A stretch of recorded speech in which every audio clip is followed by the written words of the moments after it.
انسان جو ہوتا ہے وہ خارجی اثر ضرور قبول کرتا ہے، اور اب چونکہ زمانہ ہے پرنٹ میڈیا کا، الیکٹرانک میڈیا کا، سوشل میڈیا کا، تو کسی کونے میں کوئی خبر ہوتی ہے تو وہ پھیل جاتی ہے۔ چیزوں کے اچھے اثرات بھی ہوتے ہیں اور بہت زیادہ برے اثرات بھی ہوتے ہیں۔ ہماری عورتیں گھروں کے اندر بیٹھی تھیں، بہت ساری چیزوں سے آگاہ نہیں ہوتی تھیں، اب وہ گھر کے اندر موجود ہیں تو بہت ساری چیزیں گھر کے اندر میڈیا کے ذریعے ان تک بھی پہنچ جاتی ہیں۔ خیر کی چیزیں پہنچنا بڑا اچھا ہے، بڑا مبارک ہے، اس سے بہتری پیدا ہوتی ہے، لیکن جب شر پھیلتا ہے نا، شرارت کی جاتی ہے، تو عورت چونکہ اپنی عقل کے لحاظ سے اتنی مضبوط نہیں ہوتی جتنا کہ مرد ہوتا ہے، اور ذہن کے لحاظ سے اتنی پختہ نہیں ہوتی جتنا کہ ایک مرد ہوتا ہے، تو بیچاری اس کا جب اثر قبول کرتی ہے تو وسوسوں کا شکار ہوتی ہے۔ اور پھر جس طرح آج کل جدید خواتین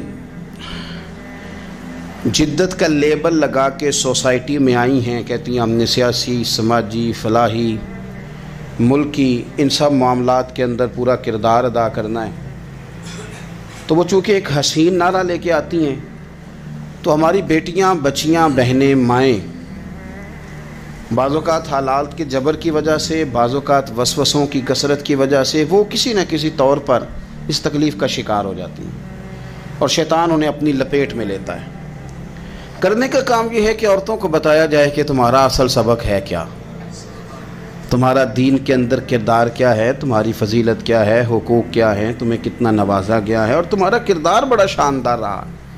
عورتوں کا بڑا تابناک اور خوبصورت کردار رہا ہے دین کے لیے ہمیشہ، بلکہ جتنے لوگ دین کے لیے تیار ہوئے، عالم ہوں، مجاہد ہوں، غازی ہوں، استاد ہوں، حافظ ہوں، ان سب کو تیار کرنے والی مائیں ہیں، اور وہ پوری جد و جہد کے ساتھ بھیجتی، تیار کرتی، محنت کرتی۔ انہوں نے ان کی تیاری میں بھی اور آبیاری میں بھی خوب کردار ادا کیا۔ اب یہ کہ مزید آنے والی نسل میں جو ہماری بیٹیاں ہیں، ان کو ہماری جو اسلاف میں خواتین گزری ہیں، ایک تو ان کے کردار سے ہمیں آگاہ کرانا چاہیے، تاکہ بچیاں بجائے آج کی کسی جدید عورت سے جڑنے کی بجائے وہ سیدہ عائشہ صدیقہ سے جڑیں، وہ سیدہ پاک سیدہ فاطمہ الزہرا سے جڑیں، وہ جو کنیزیں ہیں حضور صلی اللہ علیہ وسلم کے دین کی، حضرت ام سلیم کے ساتھ جڑیں، حضرت ام شریک کے ساتھ جڑیں، حضرت ام عمارہ کے ساتھ جڑیں، انہوں نے جڑنا ہو تو حضرت ام سلمہ کے ساتھ جڑیں، وہ ان سب خواتین کے ساتھ ان کا تعلق مضبوط ہو۔ اور دوسرا یہ بھی ایک بات یاد رکھیں کہ 40، 50، 60 عورتیں کسی جگہ نکل کے کوئی دھما چوکڑی کرتی ہیں تو وہ 22 کروڑ کے ملک میں رہنے والی ہماری پاک ماؤں کی نمائندہ کبھی بھی نہیں ہو سکتی۔ اس لیے دنیا ان کا چہرہ دیکھ کے، بلکہ ان کا مکروہ چہرہ دیکھ کے، ہمارے گھروں میں حیا کا پردہ پہن کے بیٹھنے والی عورتوں کو اس پر کبھی بھی وہ قیاس نہ کریں۔ الحمدللہ آج بھی مائیں پاک دودھ پلاتی ہیں تو رسول اللہ کا نام جپنے والے بیٹے پیدا ہوتے ہیں، تو اس لیے کوئی ایسی مایوسی، کوئی ایسی کمزوری، کوئی یہ نمائندہ نہیں ہے۔ یہ تو چونکہ دنیا میں ہمارے ہاں ہوتا یہ ہے کہ کوئی بندہ کوئی فضول بات کرتا ہے تو میڈیا اس کو کوریج زیادہ دیتا ہے، تو لوگ سمجھتے ہیں پتہ نہیں کیا ہو گیا۔ ایسی کوئی بات نہیں ہے، یہ تو چند لوگ ہیں، وظیفہ خار ہیں، خریدے ہوئے لوگ ہیں، اور ان کو جان بوجھ کے لا کے یہاں مسلط کیا جاتا ہے، معاذ اللہ پاکستان کی شکل دکھانے میں کچھ اپنے اس میں ملوث ہوتے ہیں، تاکہ ایک بگڑی ہوئی صورت لوگوں کے سامنے پیش کی جائے۔ یہ وطن ہے داتا علی اجویری کا اور بابا فرید الدین مسعود گنج شکر کا، یہ اللہ والوں کا وطن ہے، یہ حضرت محدث اعظم پاکستان کا وطن ہے۔ اس کے اندر اس طرح کے لوگ کس طرح پنپ سکتے ہیں؟ کوئی ان کا وجود نہیں۔ تو قرآن حکیم نے ہمیں کہہ دیا کہ جو بھی نیک عمل کرے وہ مرد ہو یا عورت ہو، تخصیص کوئی نہیں، ہو مومن، مرد ہو چاہے عورت ہو، فَلَنُحْيِيَنَّهُ حَيَاةً طَيِّبَةً، ہم اسے پاکیزہ زندگی عطا فرمائیں گے۔ اللہ کے پیارے رسول صلی اللہ تعالی علیہ وسلم نے ارشاد فرمایا، حضور علیہ السلام ارشاد فرماتے ہیں کہ مختصر سی بات ہے، مسند امام احمد بن حنبل میں، انسان کے لیے جنت میں چلے جانا نا بہت بڑی کامیابی ہے۔ کیوں؟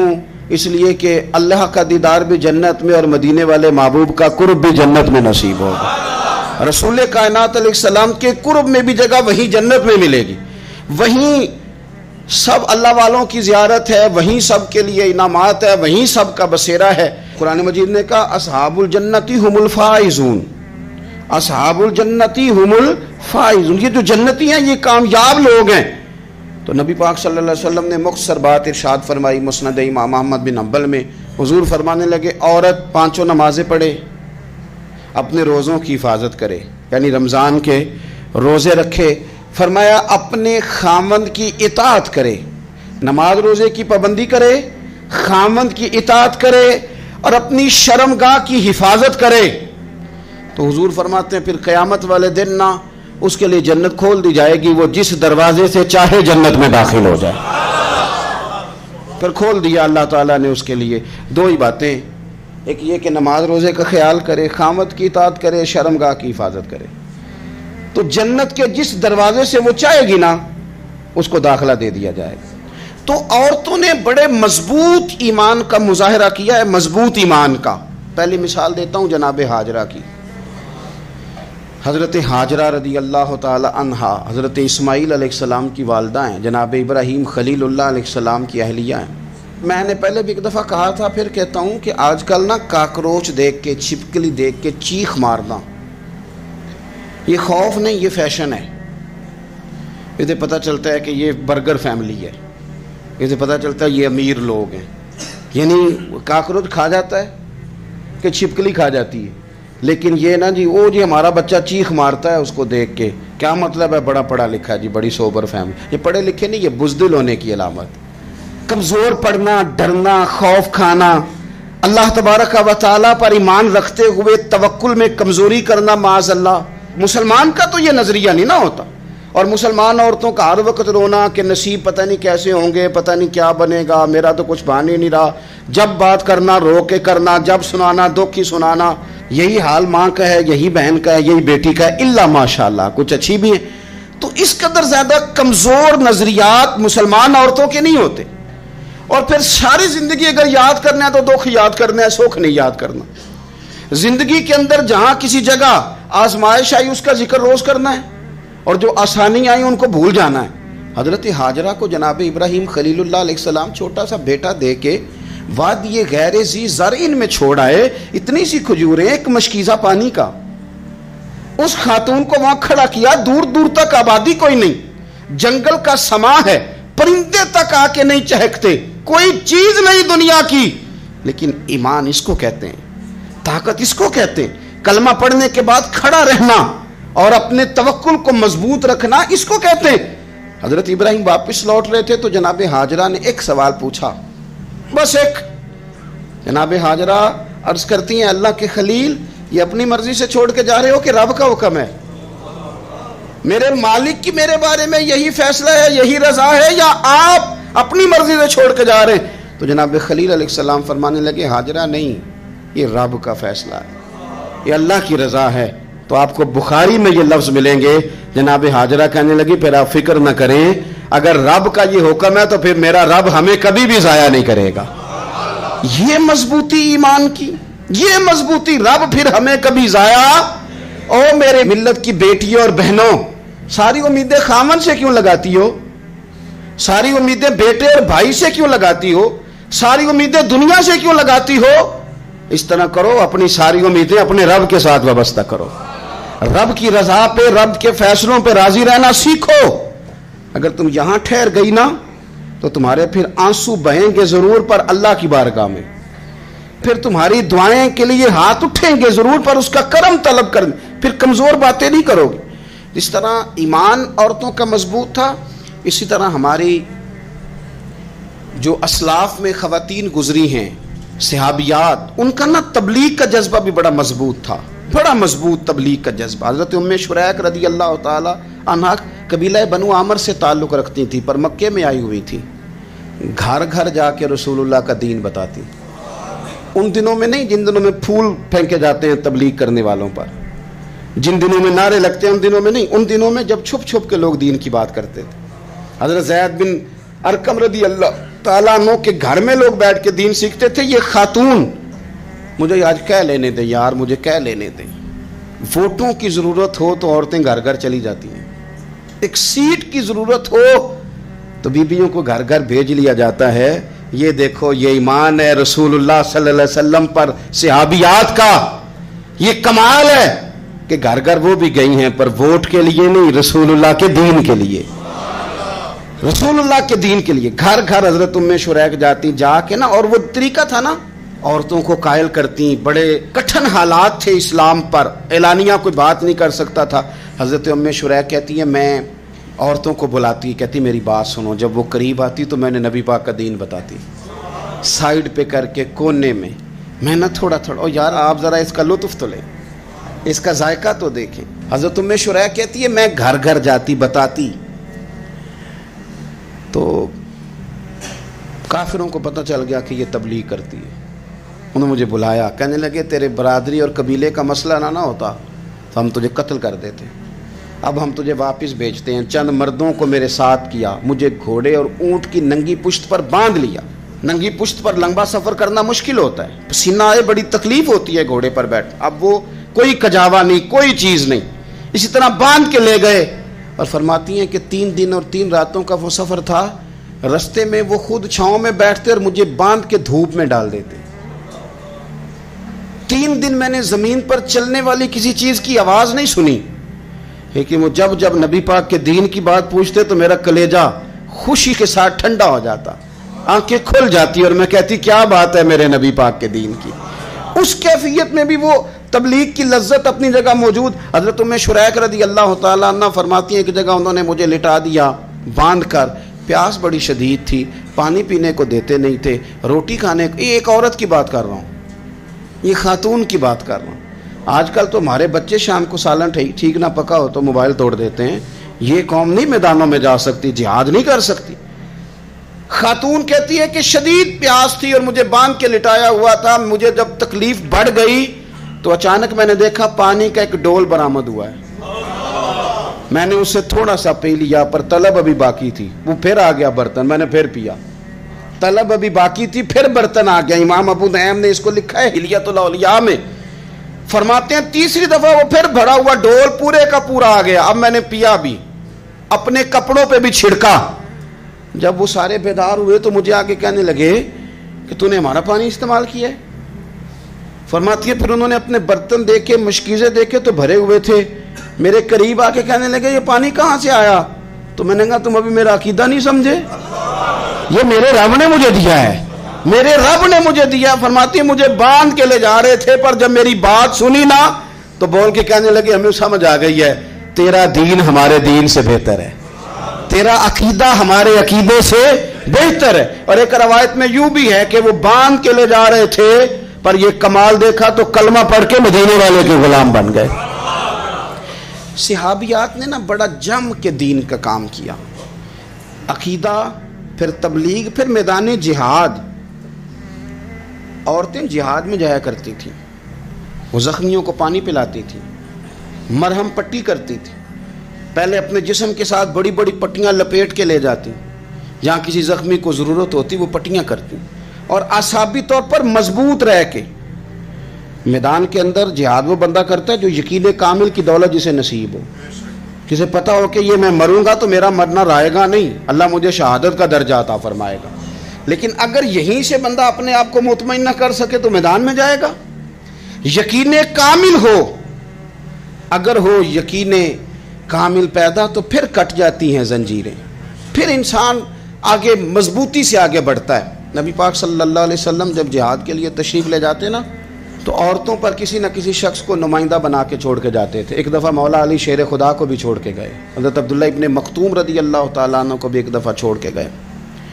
ایک موقع پر نا حضور نے عورتوں کو ایک جگہ پہ چھوڑا پیچھے, تو وہ قلعہ تھا حضرت حسان بن ثابت رضی اللہ تعالیٰ عنہ, بڑا مضبوط قلعہ تھا. اس قلعے کے اندر خواتین ساری محفوظ کر کے ان کو وہاں بٹھا دیا گیا. حضور جہاد کے لیے چلے گئے. اب وہاں قلعے میں عورتوں کو اس لیے رکھا گیا تھا کہ یہاں یہودی بھی ہیں, تو ایسا نہ ہو کہ ہم باہر لڑیں تو وہ اندر سے کوئی شرارت کر دیں, لہٰذا عورتیں محفوظ رہیں. حضرت حسان بن ثابت رضی اللہ تعالیٰ عنہ کی ڈیوٹی تھی تلوار لے کے حفاظت کرنے کی، تو ایک یہودی آ گیا، وہ اب ٹو کرنے لگا، تجسس کرنے لگا کہ یہاں عورتیں ہیں تو کوئی مرد بھی ہے کہ نہیں، دائیں بائیں دیکھنے لگا۔ حضرت صفیہ رضی اللہ تعالیٰ عنہ نے توجہ کی اور جناب حسان بن ثابت سے کہنے لے 1 منٹ لگا اس کی گردن مار دے، ایسا نہ ہو کہ یہ جا کے بتا دے، گردن اڑا دے۔ حضرت حسان بن ثابت ذرا تھوڑی کوشش کرنے لگے، ارادہ کرنے لگے، آگے بڑھنے لگے، تو ابھی وہ تیاری میں ہی تھے تو حضرت صفیہ رضی اللہ تعالیٰ عنہ خود نکلی پیچھے سے ہو کے، ذرا سا ایک ستون کے پیچھے چھپی، ہاتھ میں بڑا سا ڈنڈا پکڑا، وہ آپ کے قریب سے گزرنے لگا۔ تو یہ خاتون کی بات کر رہا ہوں، خاتون کی، کسی مرد کی ضرورت ہے عورت کو تنگ کر جائے؟ شرط یہ ہے کہ عورت کے اندر بھی تو غیرت ایمانی ہو نا، اس کے اندر بھی تو وہ قوت ہو نا، ایسا نہ ہو کہ وہ کمزور پڑ جائے۔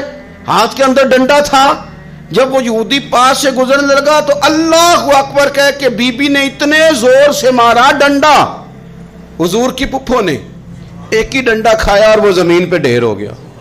حضرت صفیہ نکلی اور جناب حسان بن ثابت سے کہنے لگی مجھے آتی ہے شرم، چونکہ جب کسی کو مار دیا جائے تو اس کا مال مال غنیمت ہے نا کافر کا، اب اس کی زرہ اتارنی ہے، اس کی تلوار لینی ہے۔ فرمایا مجھے شرم آتی ہے، وہ مرد ہے، اس طرح کرو مار میں نے دیا ہے، سامان تم اتار کے لے آؤ۔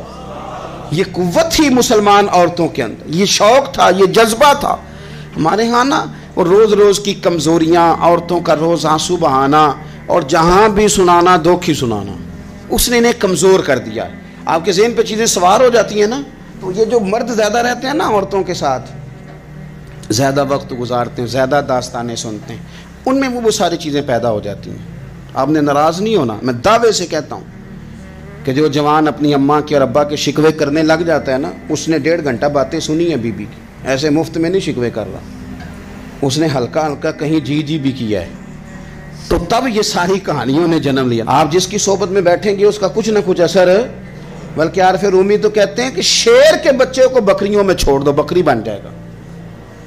شیر کے بچے کو بکریوں میں چھوڑو، وہ بکری ہے، اس لیے کہ شیروں کی صحبت بندے کو شیر بناتی ہے۔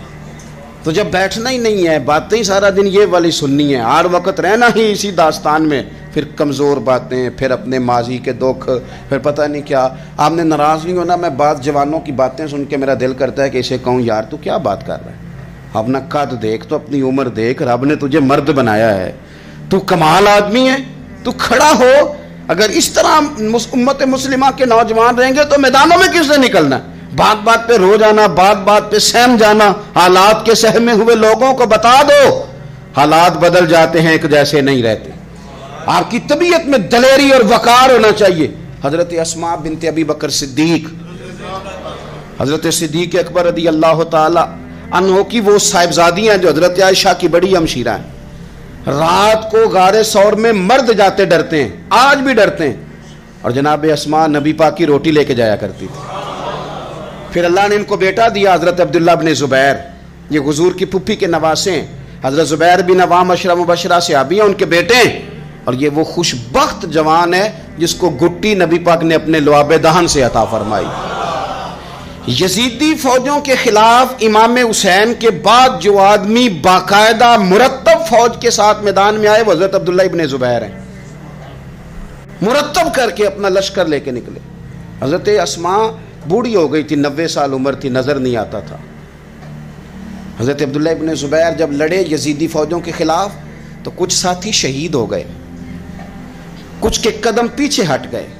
حضرت عبداللہ ابن زبیر ماں کے پاس آئے اور ماں سے آ کے کہتے ہیں اماں میرے کچھ ساتھی کمزور پڑ گئے، کچھ شہید ہو گئے، اور یہ بڑے سخت لوگوں کی فوج سے ہمارا مقابلہ ہے، تو اس وقت تیرے ساتھ کوئی خدمت گزار نہیں، میں تیرا اکیلا سہارا ہوں، ماں تو بتا میں کیا کروں، آگے جاؤں کہ واپس مڑوں؟ نابینا ہیں حضرت اسماء، عمر ہے 90 سال، بیٹے کی پشت پہ ہاتھ رکھ کے کہتی ہیں پتر پہلے یہ بتا کہ تو حق پہ ہے کہ نہیں، تو حق پہ ہے کہ نہیں؟ ان ماؤں کی گود میں اسلام پلا کرتا تھا، حق پہ ہے کہ نہیں؟ تو حضرت عبداللہ ابن زبیر کہنے لگے اماں میں حق میں ہوں۔ تو حضرت اسماء کہنے لگے پتر پھر میدان میں جا، اور میرا پتر ایک میرے ساتھ وعدہ کر، کوئی بھی تیر پشت پہ نہ کھانا، سارے سینے پہ کھا کے آنا۔ حضرت عبداللہ ابن زبیر عرض کرنے لگے اماں یہ بڑے ظالم قسم کے دشمن ہیں، یہ آنکھیں نکال دیتے ہیں، ہونٹ کاٹ دیتے ہیں، جسم کے ٹکڑے ٹکڑے کرتے، تو سہ لے گی؟ کیا جواب ہے، کیا طاقت ہے، کیا ہمت ہے۔ حضرت اسماء فرمانے لگی پتر بکرے کو نہ صرف ذبح ہوتے وقت تکلیف ہوتی ہے، کھال اترتے وقت کوئی تکلیف نہیں ہوتی۔ جا میرا بیٹا میدان میں۔ حضرت عبداللہ ابن زبیر شہید کر دیے گئے، ان کی لاش مبارک مکہ مکرمہ کے چوک میں جنت المعلیٰ کے پاس لٹکا دی گئی۔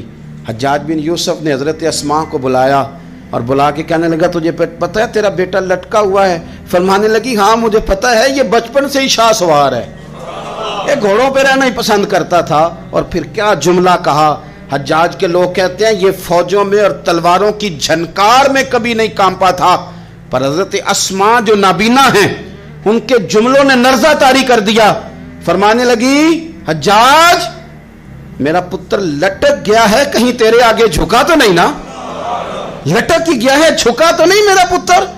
14 دن تک لٹکے رہے، لاش مبارک لٹکی رہی، لیکن حضور کا لعاب دہن تھا نا، لوگ کہتے ہیں قریب سے گزرتے تھے تو دور دور تک خوشبوئیں پھیلی ہوئی، دور دور تک۔ مائیں ایک صحابیہ ہے، نام ہے ام عمارہ، جنگ احد میں زخمیوں کو پانی پلاتی، اپنے 2 بیٹے اپنا شوہر لے کے احد میں آئیں، زخمیوں کو پانی پلاتی ہیں، مرہم پٹی کرتی ہیں۔ اچانک جنگ کا پانسا پلٹ گیا، وہ درے پہ جو لوگ حضور نے مقرر کیے تھے وہ غلط فہمی کی وجہ سے درہ چھوڑ گئے، حالات اور ہو گئے، عجیب سا ماحول ہو گیا۔ پھر یہ بھی افواہ پھیلا دی گئی کہ معاذ اللہ حضور شہید کر دیے گئے، لوگوں کے حوصلے بڑے اور رنگ اختیار کرنے لگے، حضور کے گرد تھوڑے سے لوگ رہ گئے۔ او میرے بھائیوں، او ملت کی بیٹیوں بہنوں، یہ ہے تمہارا انداز دین کی خدمت میں، یہ خواتین کا انداز ہوتا ہے۔ حضرت ام عمارہ پہلے زخمیوں کی مرہم پٹی کرتی تھی، اب سارا کچھ پھینک دیا، تلوار لی اور جا کے نا حضور کے گرد کھڑی ہو گئی، کہنے لگی آئے نا کون آتا ہے میرے کریم کے پاس، آ کے دکھائے نا کوئی، اسا کیتی ہے جان حوالے رب دے، ایسا عشق کمایا ہے اسی مرن تو اگے ہی مر گیا باہو، اسا تا مطلب نو پایا ہے، آ کے کھڑی ہو گئی۔ حضور فرماتے ہیں میں دائیں دیکھتا تھا تو ام عمارہ ہوتی تھی، میں بائیں دیکھتا تھا تو ام عمارہ ہوتی تھی، آگے دیکھتا تھا تو ام عمارہ، پیچھے ام عمارہ۔ حضور فرمانے لگے تو بہت سارے لوگوں سے سبقت لے گئی ہے، تو بڑے سارے لوگوں سے آگے نکل گئی ہے، ان کو زخم لگ رہے ہیں، تیر آ رہے ہیں، پر خاتون ہو کے ڈٹی ہوئی ہیں، رسول اللہ صلی اللہ علیہ وسلم کے سامنے کھڑی، حضور پر آنے والے تیر اپنے وجود پہ لیتی ہیں۔ او میرے عزیز، رسول پاک علیہ السلام نے فرمایا تجھے رب نے بڑا حوصلہ دیا ہے، اتنا گہرا زخم بازو میں آیا کہ غار بن گئی، غار۔ اللہ کے پیارے محبوب نے نظر کرم فرمائی، حضور نے فرمایا کچھ مانگ لے، کہنے لگی سونیا اگر میری خدمت قبول ہے تو دعا کر دیں اللہ قیامت کے دن بھی آپ سے دور نہ کرے، رب دور نہ کرے۔ حضور نے دعا کر دی اے اللہ اس کو اور اس کے خاندان کو قیامت میں بھی میری رفاقت دینا۔ حضور کی دعا سنی تو باہر نکلی، فرمانے لگی لوگوں لو پھر میں نے اپنا مقصد پا لیا ہے، میں کامیاب ہو گئی ہوں، اب دنیا کی کوئی مصیبت بھی میرے اوپر آئے تو مجھے کوئی پرواہ نہیں، اس لیے کہ مدینے والے نے یہاں بھی کرم فرما دیا ہے وہاں بھی کرم فرما دیا ہے۔ یہ طاقتیں تھیں ان خواتین کے۔ ایک تابعی بزرگ تھے حضرت ابو عبد الرحمن فروغ، صاحب تاریخ بغداد نے لکھا ہے وہ جہاد پہ چلے گئے، 30,000 دینار اپنی بیوی کو جاتے دفعہ دے گئے، کہنے لگے لو پاس رکھ لو، اور بیٹا بھی ماں کی گود میں ہی تھا، کچھ نے لکھا پیدا ہو چکے تھے، کچھ کا کہنا ہے کہ ان کے جانے کے 1-2 ماہ بعد بیٹے کی ولادت ہوئی، اور بیٹے کا نام کیا ہے ربیعہ بن ابو عبد الرحمن، اور یہ بیٹے وہ ہیں جو حضرت امام مالک جیسے لوگوں کے استاد ہیں، حضرت حسن بصری جیسے لوگوں نے ان سے پڑھا، خود جہاد پہ چلے گئے۔ آج تو فوجیوں کی نوکری ہے نا جی، ان کا یہ نظام ہے کہ وہ جاتے ہیں، انہیں تنخواہ ملتی ہے، چھٹی پہ آتے ہیں۔ اس زمانے میں یہ تھا کہ مال غنیمت سے حصہ ملتا تھا، اور فتوحات کا یہ طریقہ تھا کہ یہ علاقہ فتح ہوا تو آگے چلے گئے، وہ فتح ہوا تو آگے چلے گئے، وہ فتح ہوا تو آگے چلے گئے، کسی نے لوٹنا ہے تو پابندی نہیں تھی، لوٹ سکتا ہے۔ کچھ لوگ جہاد میں ہی رہتے تھے۔ حضرت ابو عبد الرحمن فروغ 27 سال جہاد میں رہے، 27 سال۔ یہاں تو خاوند باہر ہو تو بہت ساری عورتیں کہہ دیتی ہیں کہ تیرے ابے نے تو صرف پیسے کمائے ہیں، مصیبتیں تو ساری میں نے دیکھی، معاذ اللہ بعض جگہ، سب نہیں لیکن بعض جگہ کہہ دیتی ہیں کہ وقت تے سارے میں کیتے۔ 27 سال شوہر چلا گیا، واپس ہی نہیں آیا، 30,000 دینار دے کے چلے گئے۔ 27 سال کے بعد خیال آیا گھر کا، اب بیٹا محدث بن گیا، عالم بن گیا، اور کمال یہ کہ رہتے کہاں تھے؟ حضور کے مدینے میں، مدینہ النبی میں، مدینہ منورہ میں صلی اللہ تعالی علیہ وسلم۔ اور ان کے صاحبزادے حضرت ربیہ یہ مسجد نبی میں، حضور کی مسجد میں بیٹھ کے نبی پاک کی حدیث پڑھایا کرتے۔ آئے گھر، دروازے پہ دستک دی، صاحبزادے نے دروازہ کھولا، نہ باپ بیٹے کو پہچانتا ہے نہ بیٹا باپ کو۔ جناب ابو عبد الرحمن اندر داخل ہونے لگے تو صاحبزادے نے کہا بوڑھے میاں میرے گھر میں بغیر اجازت کے کیوں داخل ہو رہے ہیں؟ تو وہ کہنے لگے تو بتا، تو نے میرے گھر پہ قبضہ کیوں کر رکھا ہے؟ اب جب بات زیادہ بڑھ گئی تو دونوں جانب سے لوگ جمع ہو گئے، شور اٹھا تو اندر سے والدہ نے سنا، پردہ سرکا کے دیکھا کہ میرے شوہر آ گئے 27 سال کے بعد، 27 سال کے بعد۔ تو آپ اپنے صاحبزادے سے کہنے لگی بیٹا ان کو اندر آنے جو تمہارے والد ہیں۔ بڑا روئے باپ بیٹا، بڑا روئے۔ ماں اور بیٹے کی محبت کا بھی اندازہ نہیں، پر قرآن پاک پڑھے نا تو دو مثالیں باپ اور بیٹے کے پیار کی بھی ملتی ہیں۔ ایک حضرت یعقوب علیہ السلام کا جناب یوسف سے پیار، اور ایک حضرت ابراہیم کا حضرت اسماعیل سے پیار، اور جناب اسماعیل کی جناب ابراہیم کی فرما برداری کی مثال، اس کا بھی جواب کوئی نہیں۔ باپ اتنا رو رہے ہیں اور بیٹے کی یاد میں، اس کا بھی اندازہ کوئی نہیں کر سکتا۔ باپ بیٹا مل کے بڑا روئے۔ عصر کی نماز کا وقت ہو گیا، حضرت ربیہ جو محدث ہیں وہ وضو کر کے مسجد شریف چلے گئے۔ یہ ابھی چونکہ سفر سے آئے تھے، انہوں نے کھانا وانا کھایا، تھوڑی دیر بیت گئی تو یہ نہیں پوچھا پیچھے حال کیا رہا، پوچھتے ہیں اپنی بیوی سے میرے 30,000 دینار کہاں ہیں؟ تو اہلیہ کہنے لگی مسجد جائیں نا، حضور کی مسجد میں عصر پڑھ کے آئیں، پھر میں بتاتی ہوں پیسے کہاں ہیں۔ حضرت ربیہ نے امامہ باندھا، جبہ پہنا، حضور کی مسجد میں بیٹھے اور حدیث پاک کا درس دے رہے ہیں۔ سامنے حضرت حسن بصری جیسے، امام مالک جیسے لوگ بیٹھے ہیں۔ حضرت ابو عبد الرحمن فروغ جو ان کے والد تھے، عصر کی نماز پڑھ کے نا تو پوچھتے ہیں ایک شخص سے یہ کون ہے نوجوان کالی داڑھی والا، عمر زیادہ نہیں پر کس طرح شوق سے حضور کا دین بیان کر رہا ہے، کون ہے؟ تو بتانے والے نے کہا کہ حضور ایک نا ابو عبد الرحمن نام کے بزرگ ہیں، وہ 27 سال سے جہاد میں گئے ہوئے، یہ ان کا بیٹا ہے۔ یہ سنا کہ میرا پتر اتنا بڑا عالم، چھم چھم آنسو بہے، داڑھی بھر گئی آنسو، حضور کی مسجد میں تشکر کے آنسو، خوب روئے، خوب روئے۔ اٹھے گھر گئے، اور جب آنسوؤں بھرا چہرہ لے کے گھر آئے تو اماں ساری بات ہی سمجھ گئی، کہنے لگی دیکھا ہے وہ بیٹے کو حدیث پڑھاتے، اب پتہ چلا میں نے آپ کے 30,000 دینار کہاں خرچ کیے، میں نے آپ کا پیسہ ضائع تو نہیں کیا؟ تو حضرت ابو عبد الرحمن فروغ فرمانے لگے رب تجھے صلہ دے اور میری طرف سے بھی دے، تو نے تو کمال کر دیا ہے۔ حدیث تیرا بیٹا پڑھا رہا تھا اور قد میرا اونچا ہوتا جا رہا تھا، سبق تیرا بیٹا دے رہا تھا اور یوں لگ رہا تھا کہ درجے میرے بلند ہو رہے ہیں۔ تو ماؤں نے کمال کیا، انقلاب کیا، بیٹیوں نے، بہنوں نے دین کے لیے ہمیشہ اپنا کردار پیش کیا ہے۔ لہذا ان چند ایک وظیفہ خار اور ناپاک عزائم والے لوگوں کو سامنے رکھ کے ملت کی بیٹیوں کو قیاس نہ کیا جائے۔ آخر دعوانا الحمدللہ رب العالمین۔